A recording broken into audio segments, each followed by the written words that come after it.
We're joined right now on RailerCulture.com by Jonathan Driedger from FarmLink Marketing. Welcome today, John. Thank you, Sean. John, we're going to talk about corn. Corn has definitely been the story this fall. Looking at the charts, it has risen very sharply since July. It's kind of held some resistance, having trouble passing through 600 over the last month. What are some of the factors here? Well, I think the biggest thing here, Sean, that started to happen when this market really started to take off was some realization that the U.S. crop just simply was not going to be as big as everyone thought it was. And so that's what really helped to start causing this market to push higher.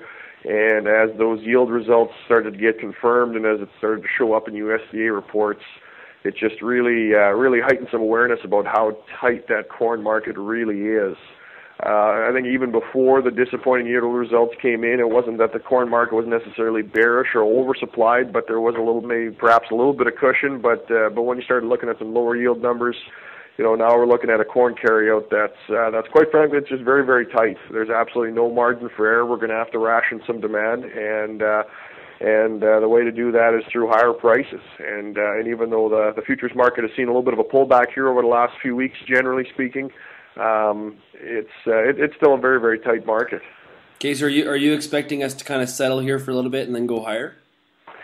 Well, it's kind of that time of year where you kind of have almost a little bit of a vacuum, if you will, for new fundamental news. The next time we do have a USDA report next week, but that's more on the demand side. I think the next time that they really sort of reassess the new crop production numbers in early January, you start getting in a little bit that holiday trade, and so it's possible we could kind of drift around here a little bit, or at least not trade sort of new specific fundamental news unless something comes to the market that's unexpected. I guess the one exception to that is everyone is watching very closely what's going to happen in the U.S. as to whether they will renew the ethanol blenders credit, which is set to expire at the end of December of this calendar year, and everybody's kind of handicapping what the odds are that will in fact get extended or not. And at this stage of the game, I think it's uncertain which way that will go. So that's a piece of news that the market will certainly be watching closely over the next few weeks as well.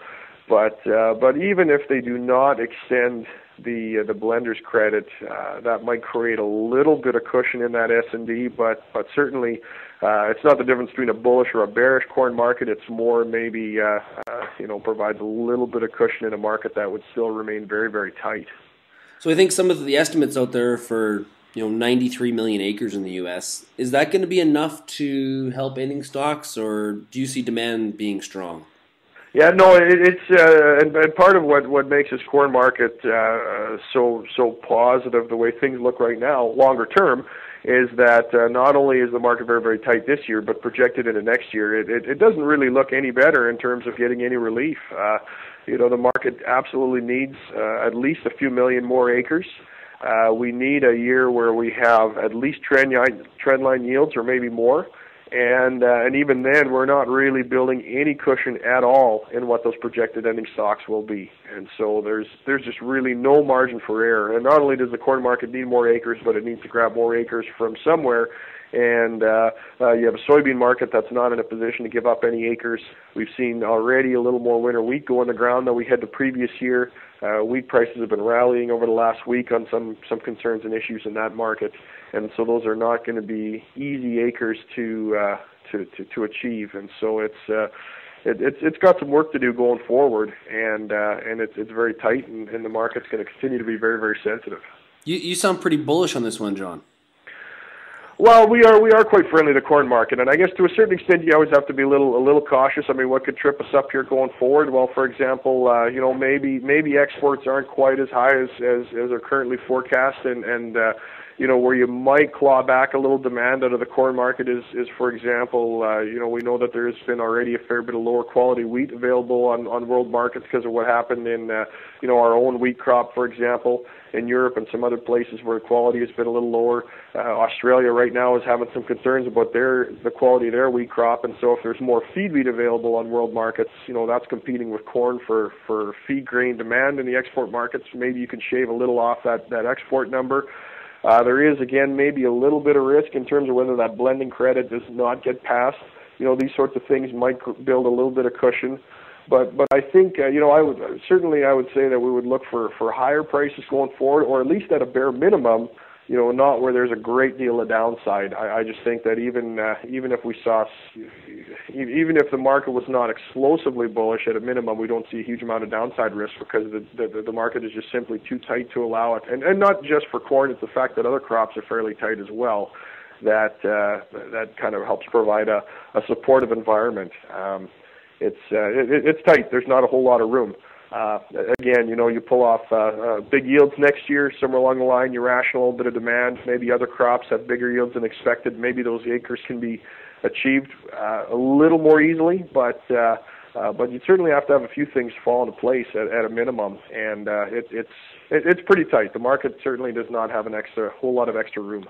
So it sounds like in your mind, a $6 cash market isn't out of the question. It's not out of the question.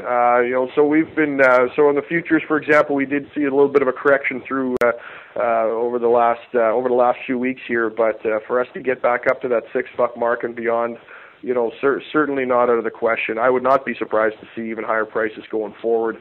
Again, it's not a slam dunk. There's always things out there. Markets do what markets do, and part of it is rationing demand and somewhere along the line solving these issues through prices. But it's certainly more inclined to be bullish going forward than seeing much lower prices from where we're at. It's pretty tight, and not to mention some of the other dynamics out there. For example, the South American corn crop, some dryness in Argentina. There's a question as to whether China will end up importing more corn than most are expecting right now. All these things also have the potential to have a dramatic impact as well. So, John, is there ability for some of this to be too good to be true for farmers? Obviously, this is a nightmare for livestock producers. Mm-hmm. But is it just too much for farmers? Is it too much positive news in one direction that it should make one a little bit skeptical? Well, I mean, you always have to be a little careful about, everything always looks most bullish at the top, and so we always have to be a little cautious about being too naively bullish. And when we work with our customers on the marketing side, I mean, you always balance managing downside risk and making sure that we're locking in some good prices, some good margins when they're there, because as we saw in 2008, markets can change quickly, and even though we don't think that this is going to be that type of a scenario, we have to respect the fact that sometimes things do come out of left field that catch you off guard. So we always got to balance managing some risk with at the same time not selling too early and making sure that we can take advantage of upside opportunity. Okay, John, thank you very much. We'll definitely keep in touch on the corn story, and we'll talk to you again soon. It's my pleasure.